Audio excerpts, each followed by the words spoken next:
In episode 3, Daemon got right to work. He started attacking the crab feeder, and he, along with Corlys, started a war in the Stepstones. But 3 years later, they're still fighting that war.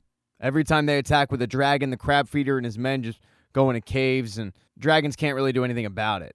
They're slowly losing the war. But that's what's going on in the Stepstones. Over with King Viserys, things are going great. He and Alicent have had their first child, and it's a boy. His name is Aegon.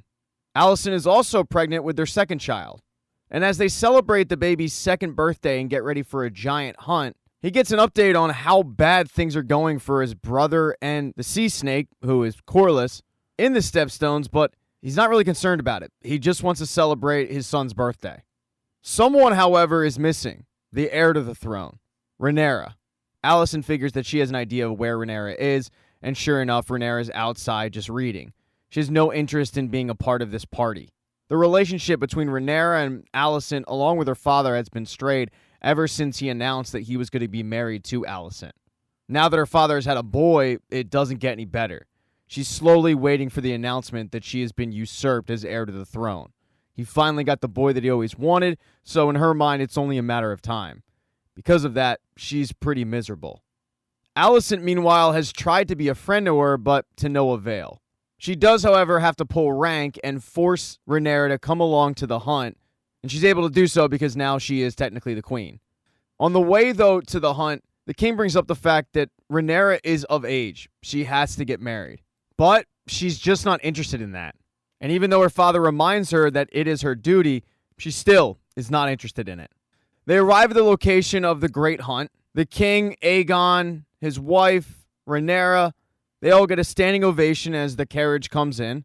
And really, this hunt is in honor of Aegon, who people have already decided is going to be the heir to the throne. Just like Rhaenyra, they figure it's only a matter of time before the king announces it. The one person who isn't so sure, though, is Otto. He thinks the king is going to be pretty hard-headed with this, so he knows he's going to have to worm his way in and try to convince the king that naming Aegon the heir to the throne is the right move. Whether he thinks it's the right move for the kingdom or just his own family is yet to be determined, probably a little bit of both. But the family gets settled, and they head into a giant tent where a big party is being held. Most of the women, however, in this party are discussing what's going on in the Stepstones and the war with the Free Cities. Recently, somebody named Lady Joanna was abducted, and she's going to be sold into the Free Cities, so the women are kind of gossiping about that. But they're also wondering what the king plans on doing about it. When they ask Rhaenyra her feelings on it, she reminds them that the kingdom isn't at war. And they look at her and say, yeah, we are. Your uncle forced our way into this war. So far, it's kind of like the United States in World War II. They claim to be neutral, but everybody knew that they were a part of the Allies. Many of the people, however, just want the king to send some aid and clear out this triarchy for good. But so far, the king is reluctant to do any of that. Rhaenyra gets tired of the conversation. She heads out of the tent, and she meets a familiar name. It's a Lannister, but it's Jason Lannister. And just like with most Lannisters, he is very arrogant, very cocky, and it turns Rhaenyra off pretty quickly, especially when he brings up the fact that he has the resources to build a dragon pit. And she's a little confused, and he says, well, I could do it for my queen or my wife.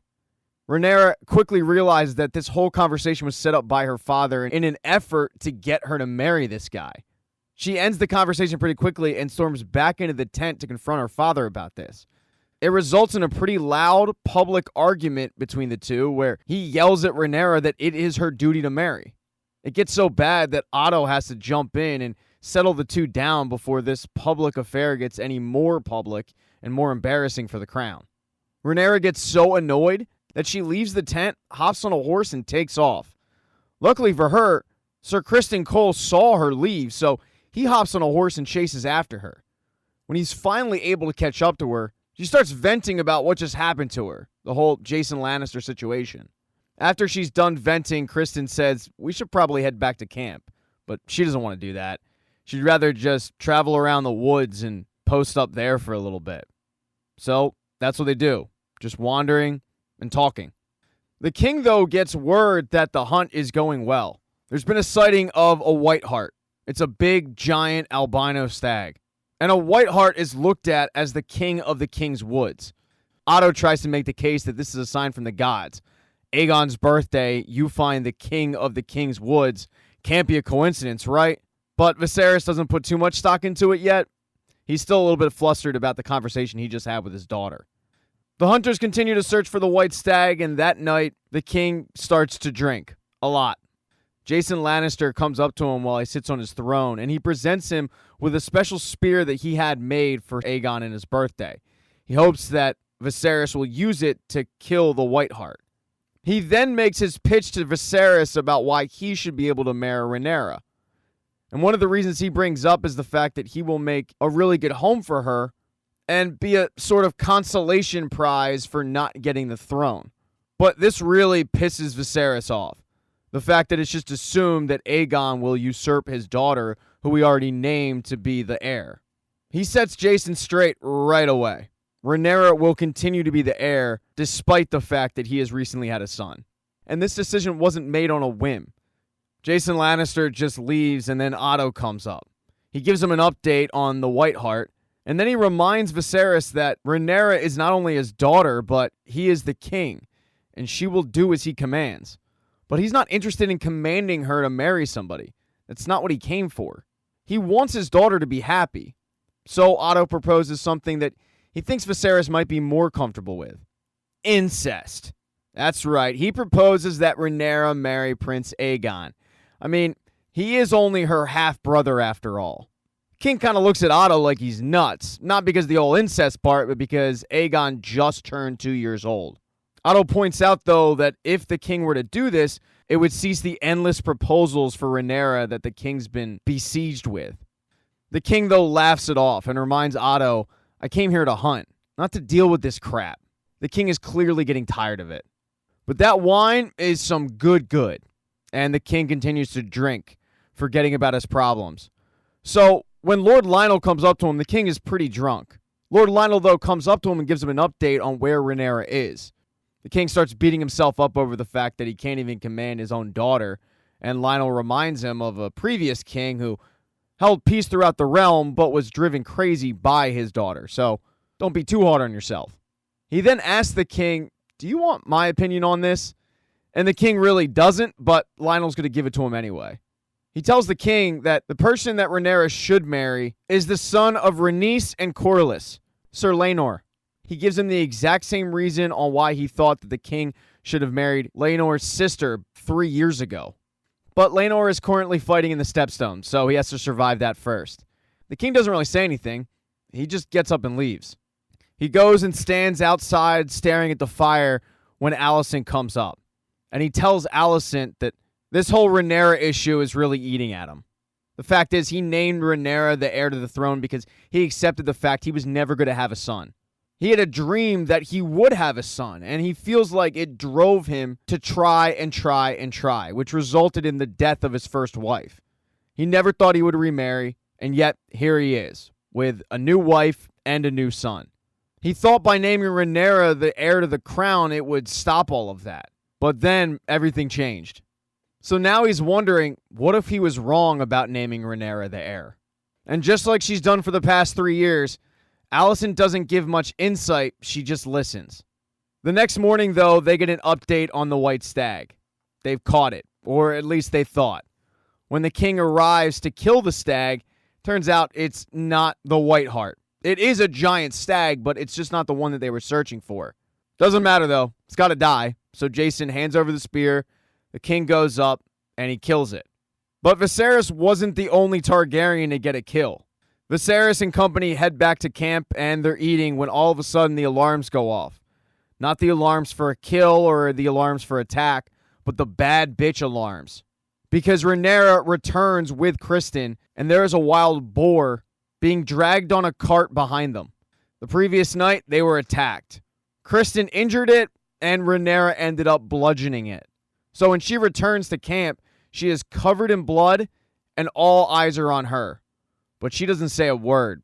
She just walks right by the king and into her tent. The next day, everybody returns back to King's Landing. Before she goes to bed, Otto goes to visit his daughter. All efforts to try to get Viserys to, quote, see the light and name Aegon the heir to the throne haven't worked so far. So he's got to go through his daughter to get this done. He starts pitching Alicent on the fact that this is the right move, not only for the realm, but for her. She should want her son to be king. But she reminds her father, everybody vowed their loyalty to Rhaenyra, including us. He tells her, though, that that's all well and good, but that was before Aegon showed up. And no one is ever going to follow a woman. It's just not going to happen. The realm would be in shambles if Rhaenyra took the throne over Aegon. He instructs her to guide Viserys towards this reasoning. So that night, she goes and visits her husband, who is very hungover. They start off the conversation about Rhaenyra and how she has to marry.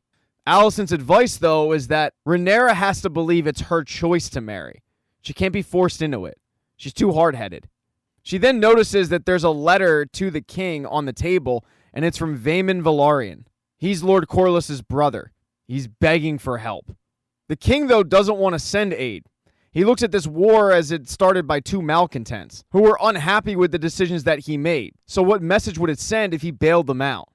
But she poses the question, is it better for the realm if the crab feeder thrives or is vanquished? And deep down, Viserys knows that the answer is vanquished. So the next morning, he gives the aid that Vaemon had asked for. He gives a letter to a soldier and says, this is for Daemon and Daemon's eyes only. And the letter just says, hey, I know it's been a little while. I know we've had our differences, but I don't want to see you perish in this battle. So I'm giving you the aid to win this war. And every day I'll pray for your safety. As he's handing off the letter, Rhaenyra comes into the room, and he gives her an update on what the letter said, why he's sending it. And then they get into their issues. She finally comes clean on the fact that she, along with just about everybody else, is waiting for the announcement that Aegon is going to be king. That's one of the reasons why all this marriage talk has really turned her off. She feels like she's being used as a pawn, something that can get the kingdom something in return. They start arguing about how that is literally how it's done. You marry for advantage. With Rhaenyra screaming, well, if it was for advantage, you would have married Laena Velaryon, but you didn't. And that's a point that the king can't even argue with. The king then takes his wife's advice, telling Rhaenyra, you're good to marry, but you can do it on your terms. Go out and find somebody you're comfortable with. It puts Rhaenyra's mind at ease right away. But as she's leaving, he gives her some more good news. He admits that he wavered on the issue of the heir to the throne after Aegon was born. But he swears on her mother that she is the heir to the Iron Throne. Now, over at the Stepstones, things are not going well. Corlys, Daemon, and that group are losing this war. It's so bad that Vaemond is kind of hinting at a mutiny against Daemon. Laena Velaryon actually does have a plan, though. He proposes that somebody go down to the caves and bait the crab feeder along with his army to coming out of it. But Vaemond brings up that nobody is crazy enough to do that, and Laenor brings up, well, Daemon is. Daemon returns at the tail end of this conversation. That's when Viserys' man comes up and gives him the note. Instead of being relieved, though, Daemon is infuriated, so much so that he beats the crap out of the messenger. He's not going to let his brother bail him out. So even though it's crazy, he enacts Laenor's plan.